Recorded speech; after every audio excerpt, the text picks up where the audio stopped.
Hi guys, welcome to prepare करो। आज के सेशन में हम लोग डिस्कस करेंगे सिंपल एंड कंपाउंड इंटरेस्ट में जो इंस्टॉलमेंट के क्वेश्चंस होते हैं उनको कैसे टैकल करते हैं। राइट, तो दोनों स्कीम्स हो सकती हैं, simple interest as well as compound interest. Instalment को हम लोग कैसे टैकल करेंगे, लेट्स अंडरस्टैंड। ओके, सो एक स्कीम है हमारे पास simple interest scheme. Simple interest scheme को होता क्या है, सपोज आपने कोई भी लोन बोरो किया है, right, let's say a loan P. Loan जो बोरो किया है उसकी वैल्यू कितनी है, पी। हमने पी लोन बोरो किया है एट रेट ऑफ इंटरेस्ट है R%, at R% rate of interest. Right, तो आपने कोई भी लोन लिया बैंक से, आप उसको पे करते हो, राइट, तो आप उसमें इंस्टॉलमेंट फिक्स कराते हो कि या तो आप मंथली उसको पे करोगे बैंक को कुछ अमाउंट, या फिर क्वार्टरली, या फिर ईयरली। राइट, कुछ भी ऐसा हो सकता है based upon the question. Right, question में ये सब आपको मेंशन होगा कि ईयरली इंस्टॉलमेंट है, मंथली इंस्टॉलमेंट है, या फिर क्वार्टरली इंस्टॉलमेंट है, whatever be the case. Right, so अभी यहाँ पर हम लोग एज्यूम करके चलते हैं कि एनुअल इंस्टॉलमेंट है, ईयरली इंस्टॉलमेंट। राइट, सपोज ये लोन पी हमने क्लियर किया है 3 इयर्स में, राइट, और by paying instalments I1, I2 and I3 at the end of each year. Right, so this P loan जो लिया था हमने R% के रेट से, उसको क्लियर कैसे किया है, bye paying 3 installments I1, I2 and I3। ये 3 इंस्टॉलमेंट्स है।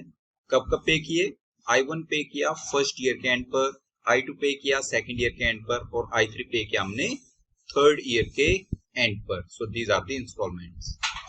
राइट, इंस्टॉलमेंट्स, ठीक है, ये हमारे पास 3 इंस्टॉलमेंट्स हैं। अब देखो होगा क्या, जैसे हम लोग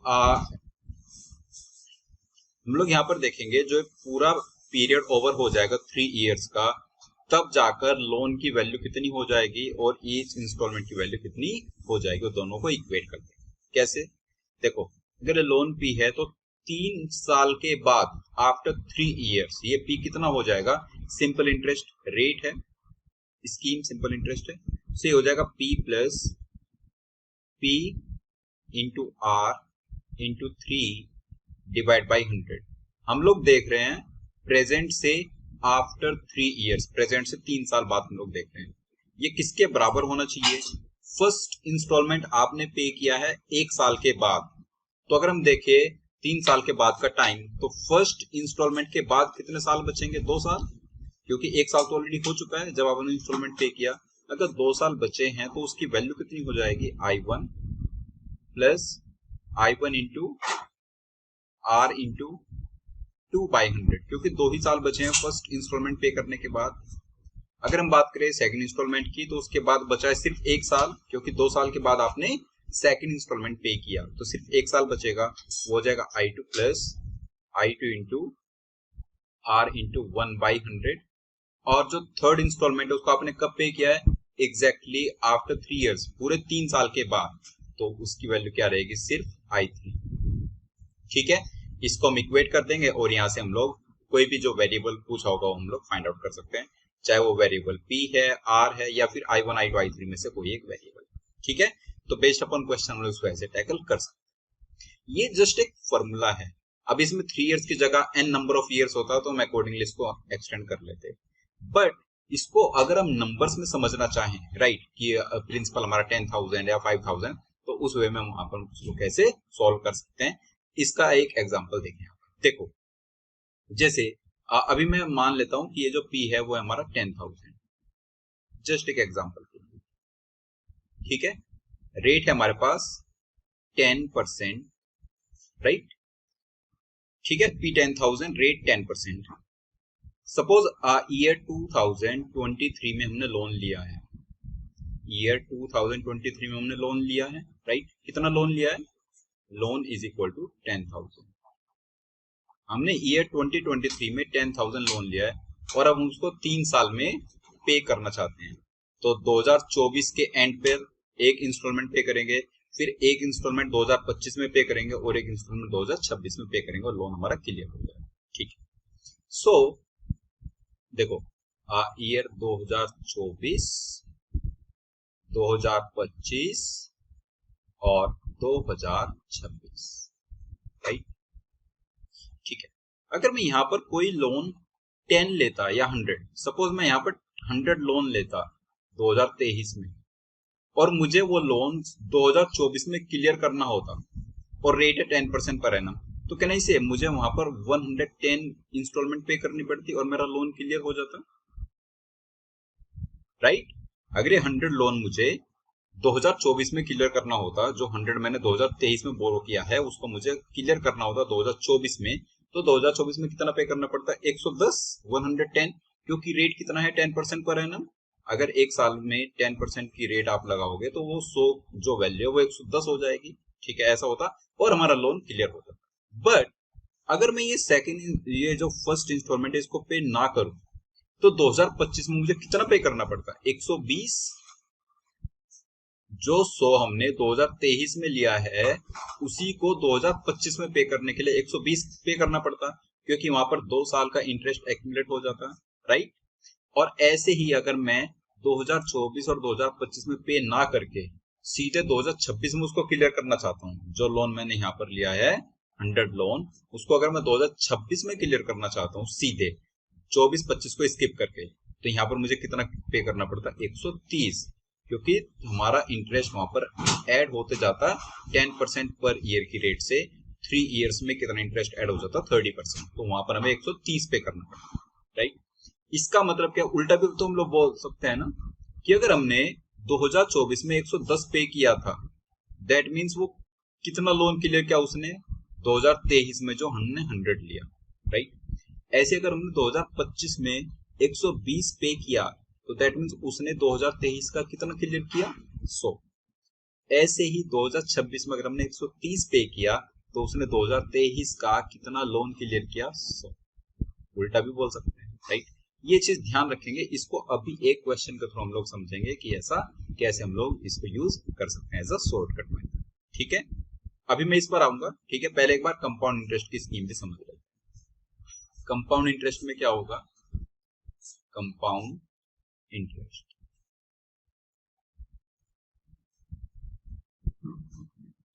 तो कंपाउंड इंटरेस्ट में जस्ट स्कीम चेंज हो जाएगी, बाकी कुछ भी चेंज नहीं होगा। सो लोन पी और रेट R% पर एनम, ठीक है। Loan P rate R% per annum, okay. यहाँ पर देखो जैसे पी लोन है तो सपोज हम उसको अगेन 3 इयर्स में क्लियर करते हैं, I1 instalment, I2 instalment and I3 instalment पे करके। I1 इंस्टॉलमेंट फर्स्ट ईयर के एंड पर, I2 इंस्टॉलमेंट सेकंड ईयर के एंड पर और I3 इंस्टॉलमेंट थर्ड ईयर के एंड पर हमने पे किया। तो क्या होगा, P की वैल्यू निकालते हैं 3 साल के बाद कितनी हो जाएगी, इसमें फॉर्मूला डिफरेंट लगता है, तो P into 1 plus R/100 raise power 3, क्योंकि 3 साल बाद देख रहे हैं। इंस्टॉलमेंट I1 आपने कब पे किया, फर्स्ट ईयर के बाद, तो सिर्फ 2 इयर्स बचे हुए हैं उसके नेक्स्ट, तो वहां पर फॉर्मूला क्या आ जाएगा हमारा, I1 into 1 plus R/100 raise power 2। First instalment pay किया उसके बाद 2 साल का टाइम बचा हुआ है। सेकंड इंस्टॉलमेंट I2 पे किया उसके बाद सिर्फ 1 साल का टाइम बचा हुआ है, तो I2 into 1 plus R/100 raise power 1 लिखेंगे। और थर्ड इंस्टॉलमेंट I3, क्योंकि I3 कब पे किया है, थर्ड ईयर के एंड पर, तो उसके बाद कोई टाइम नहीं बचा, वो लास्ट डे है बेसिकली। तो I3 अगेन ये इक्वेट कर दिया, ये हमारा फॉर्मूला बन जाएगा। ऐसी 3 की जगह 4 इयर्स होता, 5 इयर्स होता, तो अकॉर्डिंगली ये वैल्यू हमारी चेंज होता, ठीक है। आई होप उसको हम आराम से कर सकते हैं। So P into 1 plus R/100 raise power 3, और इसको हमने इक्वेट किया I1, I2, I3 की जो वैल्यूज हो जाएंगी इन फ्यूचर उनको सम कर, ठीक है।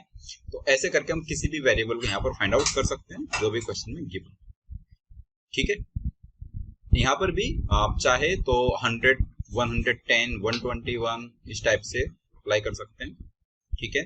जैसे अगर अगेन 2023, 2024, 2025 और 2026, ठीक है। देखो एक साल में कितना मल्टीप्लाइंग फैक्टर होता है, यहाँ पर एक साल का 11/10, एक साल का जो मल्टीप्लाइंग फैक्टर होता है वो लगता है 11/10। बेसिकली मैं क्या कंप्यूट कर रहा हूँ यहाँ पर, 1 plus 10/100 raise power n number of years के बाद रेज पावर n। 10 क्या है, रेट हमने लिया है 10% पर है। तो 1 + 10/100 अगर मुझे सिर्फ एक साल का ट्रांजैक्शन देखना है 2023 से 2024 तो 1 + 10/100 रेज पावर 1 लिखेंगे, 11/10 आ जाएगा। 2023 से 2025 का देखना है तो आ जाएगा 1 + 10/100 रेज पावर 2 और वो होगा 121/100। अब इसका सिग्निफिकेंस हम लोग समझेंगे। और ऐसे ही 2023 से 2026 का देखना डायरेक्टली जो होगा 1 + 10/100 रेज पावर 3 11/10 पावर 3 हो जाएगा 1331 डिवाइड बाई 1000। देखो इसका मतलब क्या है कि अगर हमने 2023 में 10 बोरो किया तो 2024 में कितना पे करना पड़ेगा, 11। ठीक है, 11/10 का मतलब यही है। अगर हमने 2023 में 100 लिया 100 तो 2025 में कितना पे करना पड़ेगा, 121, क्योंकि यहाँ पर जो मल्टीप्लाइंग फैक्टर है 1 + 10/100 रेज पावर 2। और ऐसे अगर हमने 2023 में 1000 लिया होता, 1000 लोन लेते अगर हम यहाँ पर, तो 2026 में कितना पे करना पड़ता, 1331। उल्टा भी ट्रू है। अगर आप 2026 में 1331 पे कर रहे हो दैट मीन्स आपने 2023 में कितना लिया था, 1000। अब 2025 में 121 पे कर रहे हो तो आपने 2023 में कितना लिया था, 100। अगर आपने 2024 में 11 लिया है तो आपने 11 दिया है, पे किया है, तो आपने 2023 में कितना लिया है, 10। ये स्टोरी है। तो ये स्टोरी है सिंपल एंड कंपाउंड इंटरेस्ट में जो इंस्टॉलमेंट के क्वेश्चन होते हैं उनको टैकल करना, राइट। ठीक है, देखो एक होता है हमारे पास लोन बोरोड, राइट, या सम बोरोड ऐसे लिखा होगा। तो लोन बोरोड या सम बोरोड का मतलब क्या है, ये पी जो हम लोग यहाँ पर बात करते हैं, चाहे वो कंपाउंड इंटरेस्ट हो चाहे वो सिंपल इंटरेस्ट हो। एक है ड्यू अमाउंट, राइट, ड्यू इन 5 years, लोन ड्यू इन 5 years ऐसा करके, या लोन ड्यू इन 3 years। सो लोन ड्यू इन 3 years का मतलब होगा ये जो वर्थ है, मतलब जो उसकी वैल्यू हो जाएगी जब हम उसको लोन को क्लियर करना चाहते हैं जिस पीरियड के बाद उसकी वैल्यू हो जाएगी ड्यू, राइट, वो हम लोग यहाँ पर P × 1 + R/100 रेज पावर 3 को बोलते हैं। ये जो भी प्रीवियस एग्जांपल हमने देखा सिंपल इंटरेस्ट में, राइट, ये वाली वैल्यू ये है लोन ड्यू आफ्टर 3 years। ठीक है, तो कंफ्यूज मत होना, वर्ड्स जो भी लिखोगे क्वेश्चन को ध्यान से समझ लेना। ठीक है, एक होता है कई बार इंस्टॉलमेंट्स को ईयर के एंड पर पे ना करके ईयर के बिगिनिंग पर पे करते हैं, right. Instalments at the beginning, कुछ भी चेंज नहीं होगा, राइट, बस नंबर्स का ही गेम है। देखो इंस्टॉलमेंट्स एट द बिगिनिंग, अगर मैं कंपाउंड इंटरेस्ट की बात करूं और सिंपल इंटरेस्ट की बात करूं, सिंपल इंटरेस्ट में क्या होगा, इंस्टॉलमेंट्स एट द बिगिनिंग, यहाँ पर हो जाएगा जो लोन लिया है P वो तो सेम ही रहेगा, P + P × R × 3/100, इसमें कोई चेंज नहीं आएगा। तो R × 3/100 3 साल में हम लोग ये लोन क्लियर कर रहे हैं, P जो हमने लोन लिया है is equal to first instalment कब पे किया, फर्स्ट ईयर के बिगिनिंग में। तो अगर हम फर्स्ट इंस्टॉलमेंट पे कर चुके हैं उसके बाद कितने ईयर्स का टाइम बचेगा, पूरे 3 years का, क्योंकि आपने फर्स्ट ईयर के बिगिनिंग में ही उसको पे कर दिया तो पूरे 3 साल का टाइम बच रहा है। तो हमारा फॉर्मूला इस बार क्या बनेगा, I1, 3 साल का टाइम बचा हुआ है, I1 × R × 3/100। ऐसे ही जब हम लोग I2 पे कर रहे हैं तो I2 कब पे किया, सेकेंड ईयर की बिगिनिंग में, तो पूरा सेकेंड ईयर बचेगा और पूरा थर्ड ईयर बचेगा, तो 2 साल बच जाएंगे वहां पर। तो उसका फॉर्मूला बनेगा I2, उसकी वैल्यू हो जाएगा I2 + I2 × R × 2/100। और ऐसे ही I3 पे किया है थर्ड ईयर की बिगिनिंग में, तो I3 की वैल्यू क्या हो जाएगी, I3 + I3 × R × 1/100। और अगर यही फॉर्मूला हम लोग कंपाउंड इंटरेस्ट स्कीम में लगाएं, कंपाउंड इंटरेस्ट में, तो क्या चेंज आ जाएगा, ड्यू लोन तो सेम रहेगा, due amount 1 + R/100 raise power 3, इसमें कोई चेंज नहीं है। बट जो I1 की वैल्यू है वो चेंज हो जाएगी, I1, राइट, I1 की वैल्यू क्या आ जाएगी, I1 × 1 + R/100 रेज पावर 3, क्योंकि 3 साल का टाइम बचता है फर्स्ट इंस्टॉलमेंट अगर ईयर की बिगिनिंग में हम लोग पे करते हैं। I2 1 + R/100 रेज पावर 2 और I3 1 plus R by 100 raise power 1। ठीक है, तो ऐसे करके हम लोग क्वेश्चन सॉल्व कर सकते हैं। अब आ जाते हैं क्वेश्चन नंबर 1 पर आज के सेशन का। तो ये कह रहा है a loan is due to be repaid after 5 years at 12% per annum. 5 साल में लोन क्लियर करना है, 12% पर एनम की रेट है और सिंपल इंटरेस्ट हमारी स्कीम है। ये कह रहा है इस लोन को हमने कब पे किया, रीपे किया 5 साल के बाद, राइट। तो इसमें first instalment, second, third, fourth ये कुछ भी नहीं आएगा, सीधे एक लोन था उसको 5 साल में हमने क्लियर कर दिया 5 साल बाद, right. If the amount to be repaid after 5 years is 3000 more than the present value of the loan, the present value of the loan is, आपने लोन लिया है सपोज P, अगर present value of loan P है, 5 साल बाद आप उसको clear करते हो तो 5 साल बाद आप उसको कितना पे कर रहे हो, P प्लस 3000, प्रेजेंट वैल्यू से 3000 ज्यादा आपने पे किया 5 साल बाद और वो लोन क्लियर हो गया। ठीक है, तो हम लोग ऐसा कह सकते हैं कि एक्चुअल में कितना होना चाहिए था, P प्लस P इंटू 5 साल का interest, P into R into 5/100, ये लोन हो जाता। और इसको हम लोग कैसे क्लियर करते, P प्लस 3000 पे करके हम लोग क्लियर कर देते, मतलब ये इसकी इंस्टॉलमेंट 5 साल बाद, राइट। सो P से P कैंसिल, यहां से अगर आप फाइंड आउट करेंगे R हमारा 12 है तो P into 12 into 5 divide by 100, P into 12 into 5 divide by 100 is equal to P plus 3000, right, is equal to 3000। ठीक है, अगर इसको आप सोल्व करेंगे तो यहां से P कितना आ जाएगा, 5000, right.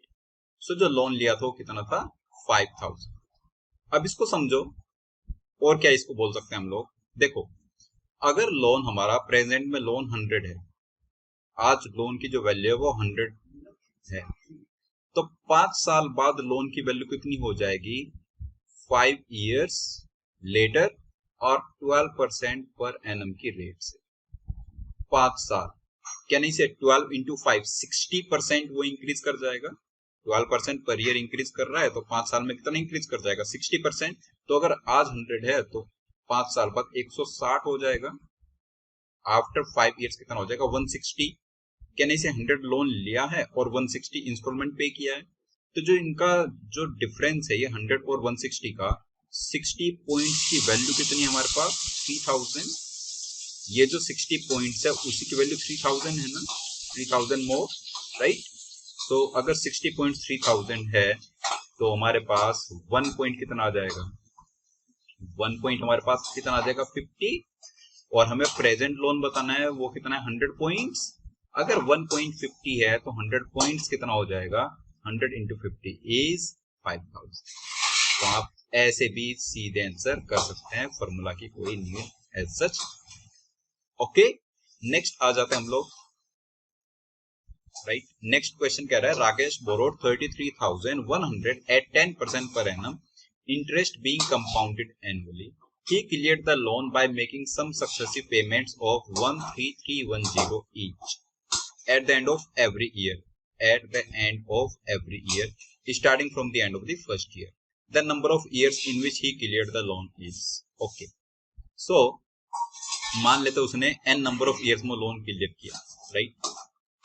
So 33,100 n number of years में लोन क्लियर कर रहा है, 1 प्लस 10/100 और रेज पावर n, ये तो लोन की वैल्यू हो जाएगी after n years. First instalment उसका है 13,310, उसकी वैल्यू कितनी हो जाएगी आफ्टर, राइट, n ईयर्स। तो 1 प्लस 10/100 रेज पावर n-1 लिखेंगे,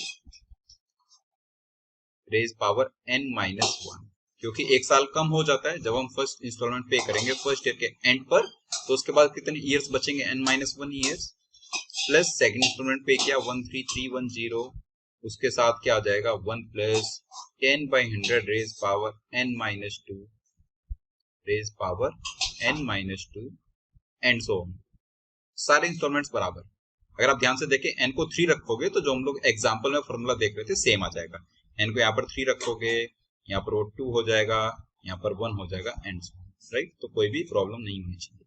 ओके, तो इसको सोल्व कैसे करेंगे, अब हमें n फाइंड आउट करना है, तो ये तो कुछ दिख ही नहीं रहा है कि इसके नेक्स्ट स्टेप क्या होना चाहिए, ऐसा कुछ भी यहाँ से हमें समझ नहीं आ रहा है। तो ऐसे क्वेश्चन में आपको n टारगेट करना होगा कि n हमारा लगभग कितना हो सकता है, राइट। ओके, देखो 13,000 आपने पे किया, 13,000 समथिंग यहाँ पर, 13,000 समथिंग यहाँ पर, सो 13 + 13 इज 26, राइट। कैन आई से ये हमारा जो लोन था वो 33,100 का था, सम ऑफ इंस्टॉलमेंट्स 33,100 से कम तो हो ही नहीं सकता। आप सोचो, अगर आपने 10,000 लिया तो क्या आप उसको 2 साल में ऐसे क्लियर कर सकते हो 10,000 से कम अमाउंट पे करके? अगर आप उसको 2 साल में क्लियर कर रहे हो तो वो 10,000 आपने लिया है, ठीक है, तो कहना इसे 2 साल में आप 10,000 से ज्यादा ही पे करोगे, इंटरेस्ट भी तो लगेगा ना उस पर, इंटरेस्ट लगता है तो वैल्यू बढ़ेगी ही। 10,000 आपने लिया है तो 10,000 से कम पे करके वो क्लियर होगा ही नहीं, 10,000 से ज्यादा ही आपको पे करना पड़ेगा तभी वो क्लियर होगा। ये चीज तो ऐसे समझ आ रही है। दैट मीन्स 13,000 समथिंग और 13,000 समथिंग, ये लगभग 26,000 हो रहा है दो इंस्टॉलमेंट्स का सम। अगर 26,000 समथिंग आप पे करके 33,100 क्लियर कर पा रहे हो तो एकदम इरेलीवेंट हो जाएगा, राइट। मतलब 33,000 से वो ज्यादा ही होना चाहिए, दो तो नहीं हो सकता।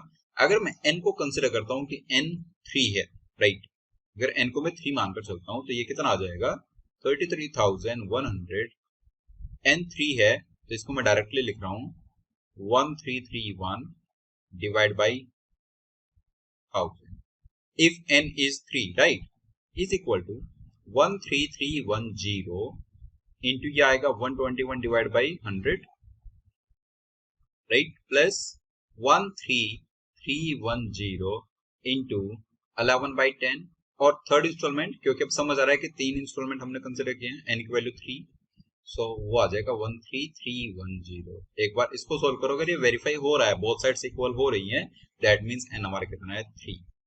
ऑलराइट, सो इसको आप सोल्व करेंगे, राइट, सो जीरोस कैंसिल, राइट, 331 और 1331 divide by 10, 331 into 1331 divide by 10, ये हमारा LHS। अब बात करते हैं RHS की। RHS कितना है, सो ये 0 0 कैंसिल हो जाएगा, राइट, 1331 इंटू 121, राइट, 11 पावर 6 आप कह सकते हो divide by 10 plus is equal to में चल रहा है। नेक्स्ट 0 से 0 कैंसिल, ही आ जाएगा 11 पावर 5, 1331 कितना होता है 11 पावर 4, तो 11 पावर 5 एंड प्लस ये है 11 पावर 4 इंटू 10। तो आप चाहो तो यहाँ पर एक बार 11 पावर 4 को कॉमन ले लो, मतलब 1331 को कॉमन ले लो, बाकी क्या बचेगा, क्या आ जाएगा 121 divide by 10 plus 11 power 4 common लिया तो 11 बचा एंड प्लस 10 बचा, 11 10 हुआ 21 और 21 plus, right, 21 into 10, right, 210 plus 121, ये आ जाएगा 331, तो हमारा सेम नंबर आ जाएगा 1331 इंटू 331 डिवाइड बाई 10। LHS और RHS हमारे एकदम बराबर है, दैट मीन्स n कितना है 3, so number of years in which he cleared the loan is how many years, 3 years, our answer। Okay, I hope ये क्लियर हो गया है। अगर ऐसे आपको नहीं करना है तो और भी तरीके से आप इसको सॉल्व कर सकते हैं, राइट। एक बार नेक्स्ट अप्रोच इसका देखते हैं। देखो, इसको आप ऐसा कह सकते हो, लोन कितना लिया है 13310, ने क्या बोला कि अगर प्रेजेंट में आप 10 लेते हो तो एक साल बाद कितना देना पड़ता है 11, राइट। अगर आप प्रेजेंट में लेते हो 100, मैं 2 साल की स्टोरी में बता रहा हूँ, प्रेजेंट में 100 लिया तो 2 साल बाद कितना पे करना पड़ता है 121। अगर प्रेजेंट में लेते हो 1000 तो 3 साल बाद कितना पे करना पड़ता है 1331। ये सब हम लोग मल्टीप्लाइंग फैक्टर से लिख रहे हैं, basically 1 plus 10/100 raise power n को सोल्व करके। 1 साल की बात है तो n को 1 रख दो, 2 साल की बात है तो n को 2 रख दो, 3 साल की बात है तो n को 3 रख दो, वहीं से कर रहे हैं। देखो यहाँ पर ये कह रहा है कि जो तीनों इंस्टॉलमेंट्स है, तीनों इंस्टॉलमेंट 13310 है, तो तीनों इंस्टॉलमेंट्स बराबर हैं। अगर आप 11, 121 और 1331 तीनों को बराबर रखना चाहते हो तो तीनों को 1331 बना सकते हो।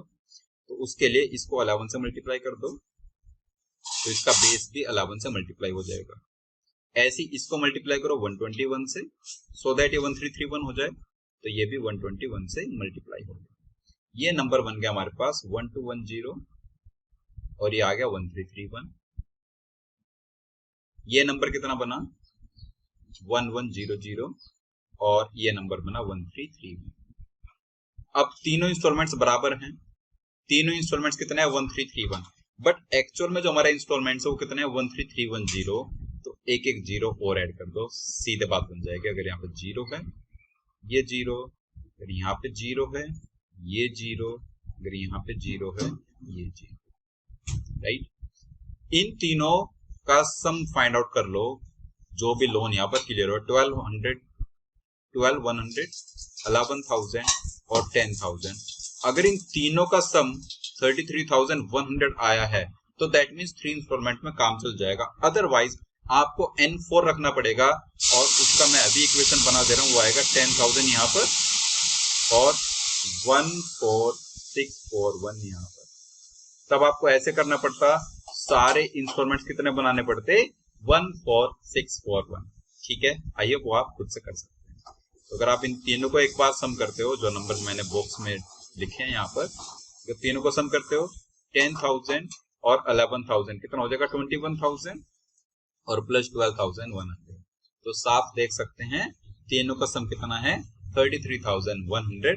दैट मीन्स हमारा n कितना है 3। चाहे तो ऐसे भी कर सकते हैं मल्टीप्लाइंग फैक्टर की, मैंने दोनों मेथड यहाँ पर डिस्कस कर। ठीक है, लास्ट क्वेश्चन आज का। Akshay borrowed a certain sum at 10% per annum interest being compounded annually. He repaid it in installments at the ends of first, second and third years. The first, second and third installments were 11,000, 12,100 and 13,310. Find the sum borrowed by Akshay. Sum borrowed by Akshay मतलब loan पूछा है कितना loan, तो loan मान लो P 3 साल की बात कर रहा है क्योंकि 3 इंस्टॉलमेंट्स है। 1 plus 10/100 raise power 3 is equal to first instalment है 11,000 और उसकी वैल्यू 2 साल बाद, क्योंकि फर्स्ट इंस्टॉलमेंट पे किया है फर्स्ट ईयर के एंड पर, 1 plus 10/100 raise power 2। Second instalment pay किया 12,100 right into 1 plus 10/100 raise power 1 और थर्ड इंस्टॉलमेंट पे किया 13310 राइट। थर्ड इंस्टॉलमेंट है 13310। उसके बाद कोई भी ईयर्स नहीं बचे हैं तो वो उतना ही रहेगा। यहाँ से आई होप सभी P की वैल्यू फाइंड आउट कर सकते हैं राइट। यहाँ से P की वैल्यू हम लोग इजीली फाइंड आउट कर सकते हैं। ठीक है, नाउ कोई यहाँ पर एक वे मैं बता रहा हूँ, अगर आपको इसको इजीली फाइंड आउट करना है क्विक टाइम में तो आप इसको ऐसे कीजिए, P इज इक्वल, ठीक है, 1 प्लस 10/100 रेज पावर 3 और 1 प्लस 10/100 रेज पावर 2, तो डिनोमिनेटर में बचेगा 1 प्लस 10/100, ये आ रहा है 11,000 डिवाइड बाई 1 प्लस 10/100 राइट। ऐसे ही second 121,000 divide by 1 plus 10/100 raise power, यहाँ पे कितना बचेगा 2,